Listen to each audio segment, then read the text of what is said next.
Howdy. Today is the first Thursday in May, and since 1988, this has been declared the National Day of Prayer. Of course, as a federal observance, it's not exclusively Christian. The call is for people of all faiths to pray to God for divine guidance for our nation and to thank God for all the blessings that He's bestowed upon our country. James tells us that the prayer of a righteous person is powerful and effective. Paul tells us that we should pray constantly, to live our lives constantly in the presence of God, listening to His voice, seeking His will for our lives. God is the King of the universe, but He's a King who loves His subjects, who desires for us to find satisfaction in living out our creation, in being exactly who He intended for us to be. Now, critics have always said that prayer doesn't really do anything.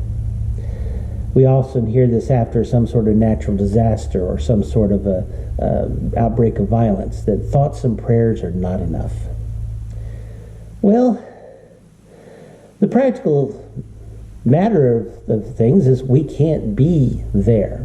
And even though our hearts are longing to help, sometimes because of where we are and the resources that we're limited to having, is thoughts and prayers are all we have to offer.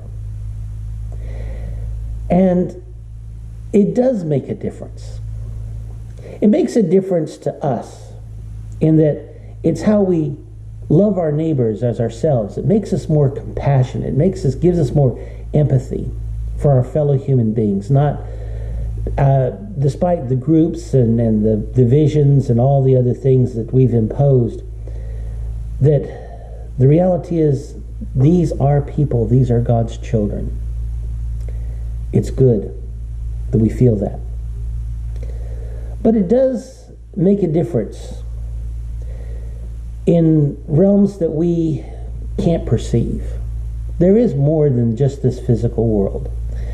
And the effectiveness of prayer, we don't know how it makes a difference sometimes. But just because we don't know exactly how and we can't explain it, doesn't mean that it doesn't.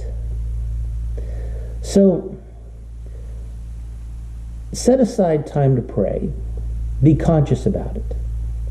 But also set your mind to always be in prayer, to always be in the presence of God, to always recognize the truth that God is with you. It shouldn't just be a day of prayer. We're called to live a life of prayer. Thanks for listening. Adios.